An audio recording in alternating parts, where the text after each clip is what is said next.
Hello world, Shelly here, and it is day 8 of the Foundation MegaFest, 15 days in a row of foundation reviews.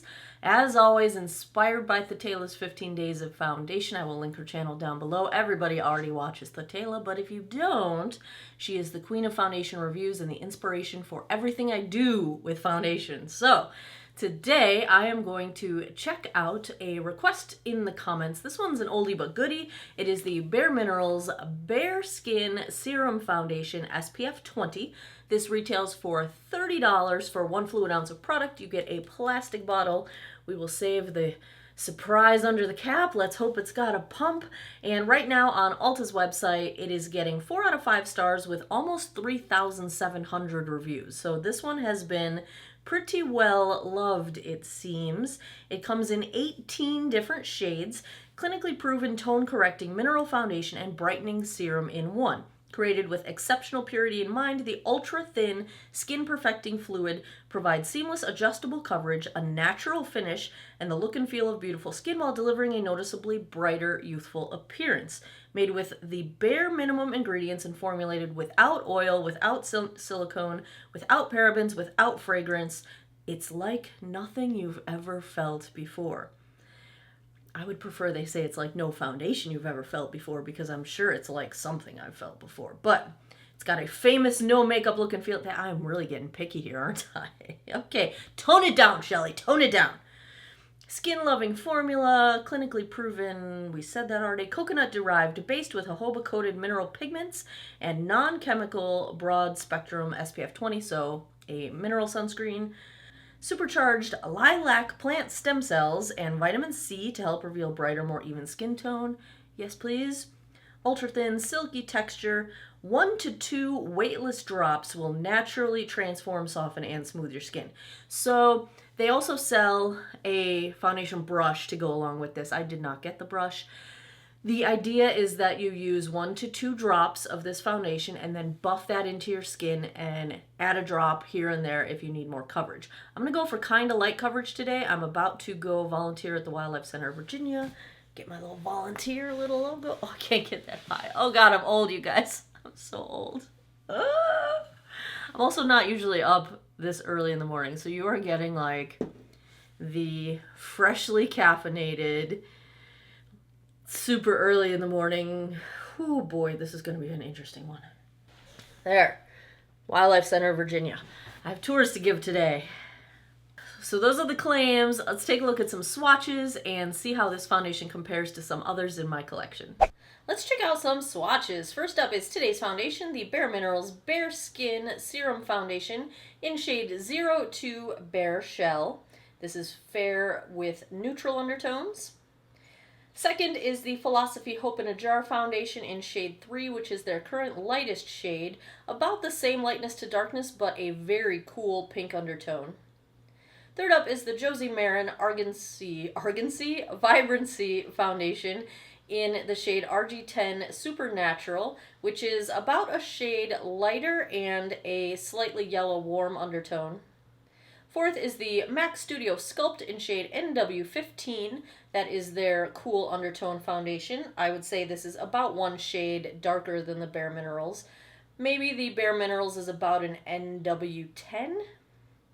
And last is the CoverFX Natural Finish Foundation in the shade P20, which is their cool undertone. I would say this is about 1 shade lighter than the BAREMINERALS, so if you know your shade match in CoverFX, it's probably about a P30 or a neutral 30. Alrighty, I am starting out with a 43-year-old face. Ta-da! This side of my face has a lot of sun damage, some sunspots, extra texture. It's the driving side of my face. Wear your sunscreen every day if you don't want to be like me when you grow up. And I've got some fine lines around my mouth, my forehead, large pores, chin, especially around my cheeks here. I have some texture in between my eyebrows that likes to give me trouble. So those are the things that I'm working on covering up or hiding or minimizing with my foundations. I have normal to dry skin. Summertime, I'm pretty much close to normal. I tend toward dry, and I'm very dry in the winter. So that's the tendency. So if this foundation is in any way dehydrating, my skin will tell you by the end of the night. So as usual, I'm going to go in on one side of my face with a sponge. This is the Big As Your Head Sonia Kashuk sponge, and on the other side I will use a brush. This is my favorite brush. It's the e.l.f. Ultimate Blending Brush. Go get you one. It's like $6. $6. This has a little like shaky doohickey in here, which makes me feel like I should shake it even more. Very liquidy. Do you hear that? It's a dropper. I guess that makes sense, this whole drop thing. Okay, fine. They tell you to drop it into the well of their little foundation brush. I've never had good luck dropping product directly into a brush. But this being a serum, it's probably going to soak up into the sponge pretty well. All right, let's skip the sponge. Let's do what they say. Let's use the brush. I'm still going to put it on my palette first, though, and then dip my brush into that, because every time I've done a drop foundation into a brush, it just soaks right in and you lose all your product. And now they say 1 to 2 drops is covering this whole face. Oh, I forgot to prime. I always prime. So today I'm just grabbing what's close. This is a Too Faced Hangover Replenishing 3-in-1 Primer / Setting Spray. I love this stuff. Oh, it smells good. I don't even like coconuts, but somehow they did it right. Do you guys get it all over your shirt? Like, my shirt is soaked now. How? It's all in my hair. Like, what brilliance does it take to not get this all over the place? I don't know. I don't have it. 2 drops. Wow, I can't squeeze the bottle. Okay. Oh, there's 1. There's 2. There's no way. Really? Really? It's gonna cover my whole face? Are you kidding me? Okay. I will dot it as sparingly as I can.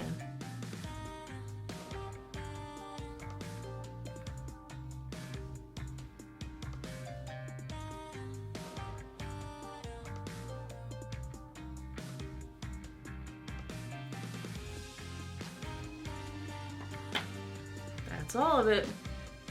They say buff.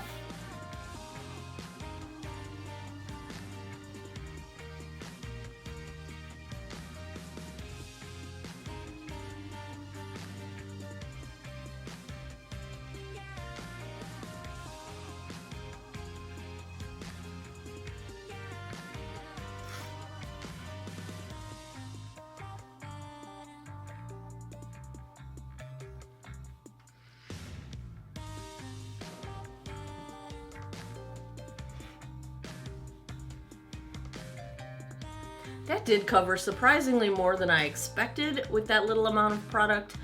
I do, however, want a little bit more coverage. I'm going to go in and kind of just double this. I'm going to do 2 more drops, and let's see, because this is very light coverage, and I really just want at least my redness here evened out. I want my redness on my chin gone.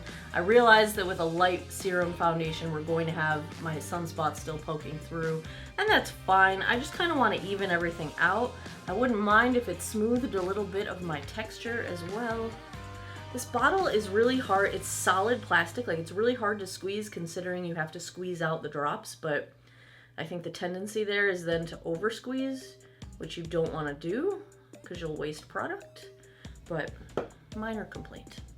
Did I mention my shade? I have this in Bare Shell 02. This is the second lightest shade, light, fair to light with neutral undertones.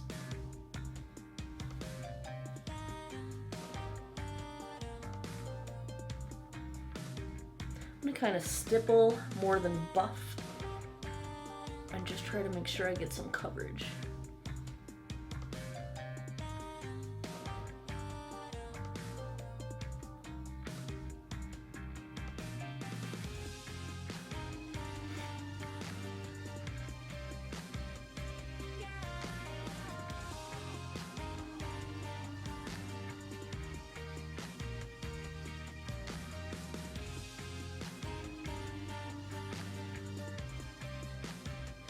And a lightly buff for the finish.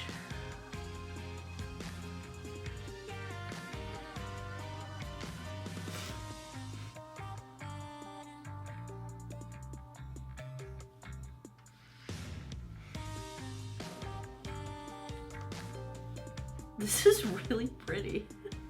For something that's so light coverage, I do feel like it is kind of just improving the overall look of my skin. It's a slightly dewy finish, which gives a nice luminosity, I feel like. It is balancing out my redness pretty well. Now, if you have a ton to cover up or a lot of texture or acne scarring, that kind of thing, I don't think this is going to give you the coverage you'll be looking for if you do want to cover those things.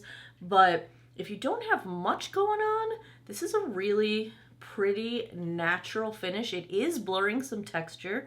I think it's very slightly blurring my pores. They're still visible on my cheeks here, but I feel like they're less pronounced and they do look slightly smoothed over. It's not cakey at all because I don't even think cakey is possible with this finish. It's a definitely a liquidy serum type of a finish. I like it so far. It is 10:08 a.m. and I might just have to call this 10 a.m. so that I remember what time we started this check-in. I'm gonna go put the rest of my face on. I'll be right back. I'm back, no trouble to report whatsoever. I did end up setting this lightly with the Charlotte Tilbury Airbrush Flawless Finish Powder because it was a bit tacky and I needed to blend my powder over it, so that seemed to work out fine. It initially took away a little of the sort of dewy finish, but I think that's coming back as everything sort of melts together and settles down. I had no trouble blending concealer. What did I use today? I used the Too Faced Born This Way, which is my favorite super blendable concealer for light makeup days. It doesn't have quite the coverage that I want if I'm doing a full face, but if I'm just doing a light look, this has just the right amount of coverage that it still looks natural, doesn't look like my only coverage is under my eyes and then my face has no coverage. And then I used a little bit of the Maybelline Instant Age Rewind. This is the highlighter illuminator color. I like to just dab this under my eyes and center of my nose. Any place I need a little brightening, a little bit, you know, a little bit. It's got a nice pink undertone to it, which I like. Everything's going well so far. No settling into lines, no cakiness, no issues, really. Rest of my face, I've got my True Match Lumi Bronze It bronzer. My blush is Physicians Formula Butter Blush in Natural Glow. I did a teeny tiny bit of highlight with the Hourglass Ambient. This is the Ambient Strobe Light in Incandescent. My eyes are just the Kat Von D Shade Light palette with a Stila Glittering Glow in Peachy Sheen, Kat Von D Trooper Liner, and mascara. You know, my eyes, you know how birds molt every year? They lose all their feathers and look really ridiculous. My eyelashes molt. Like, I lose every few months, I lose my lashes, and like I always have a bald spot right here. This is the only mascara on the planet that I can rearrange my lashes to cover up that bald spot. I don't know why. I love this mascara. This Urban Decay Perversion, it's tied with the Marc Jacobs Velvet Noir as my ultimate all-time favorite mascaras. And so that's what I've got for mascara. My lip is just a balm. This is a Revlon Kiss Balm. It's their berry shade. That writing is way too small. I can't read it. I need something that I can like drink my water bottle while I'm giving tours and no maintenance whatsoever. This is going to disappear and I'll have no lips. So this is going to work out just fine. It feels really comfortable. It does have a scent and a, I'm guessing, a flavor to it. It, you know, berry flavor. It's pretty strong. Maybe it's cherry. I can smell it on my lips. That's where we're starting out. 10 a.m. will be our check-in time. I will give you guys a daylight check-in in a few hours, and I'll come back at the end of the night with my final thoughts. Hey guys, daylight check-in here. We are at the 6-hour mark, and you know, everything looks all right for a serum light coverage foundation. I think it's held up really well. It's a hot day. I've been outside most of the day. It's about 90 degrees outside, very humid.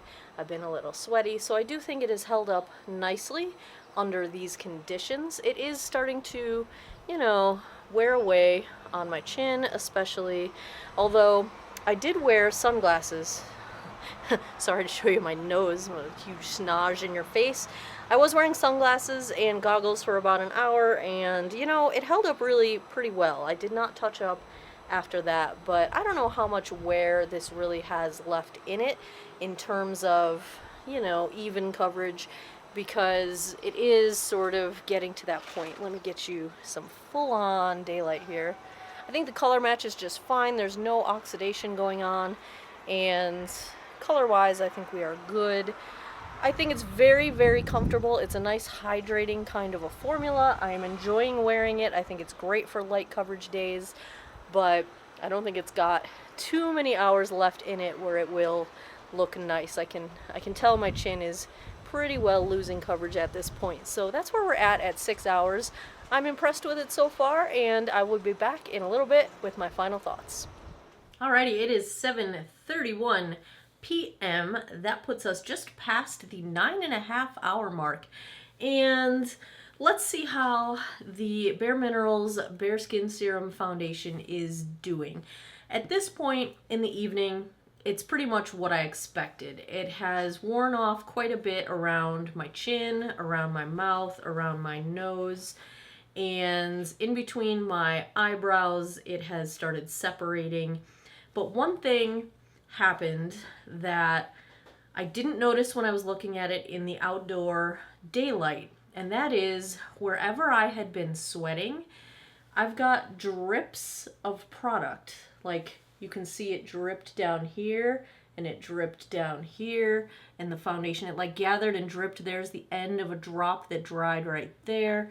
It was dripping down the side of my face here, and so I have these brown foundation streaks where I sweat, where the sweat dripped a bit. So I do not think this would hold up well at all in a very hot climate, in a very humid climate, in a sweaty situation, in a rainstorm. Like, this is gross looking, and I didn't see it when I was looking in the bright daylight, but now that I'm looking at it up close, that's kind of a deal breaker for me. It's like, ugh, that is nasty. So if I had to give a grade to the Bare Minerals Bareskin, I was ready to give it an A- all day long. I really was. It's comfortable. It is lightweight feeling.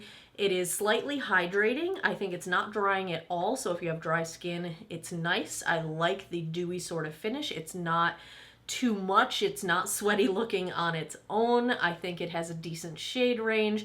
It has not settled into my fine lines or wrinkles at all. So for dry skin and maturing skin, I think it works really well. Except it's not very long wearing. About 7 hours is where I cut the line. And now I would say it does not hold up in sweat or humidity or water, rainstorms, anything like that. So if I had to give a grade, I'm gonna go B+, as long as you stay out of the rain and you don't wear it to work out, because it might get pretty gross on you. So there you have it. I was really loving the heck out of it until I noticed that it was dripping down my face and staining me with nasty drips of It's all right though. I am mad at you. I am mad at you. We're going to stick B+. We're going to go B+. So that is my take on the Bare Minerals Bareskin Serum Foundation. If you would like to see more foundation reviews or you enjoyed this one, please give it a thumbs up down below. Feel free to leave comments on foundation recommendations that you would like me to check out. You can also go on my website, geekoutofwater.com, click the Foundation Fest link, and search for your favorite foundations and see if I have reviewed them. I might have hit 90 reviews at this point. If we're not at 90, we're just at that cusp. Should we have a party when I hit 100 foundation reviews? I think any reason to have a party is a good reason. Let's do that. Remind me, you guys. Please subscribe if you haven't already. I post new videos every Monday, Wednesday, Friday, 9 p.m. Eastern, except during this Foundation MegaFest, which is running June 8th to the 22nd, 2018. 15 days in a row of foundation reviews. And as always, thanks a lot for taking some time out of your day to geek out over makeup with me. I appreciate it, and I hope you guys all have an awesome day or night wherever you are in the world. Take care of each other. Bye-bye.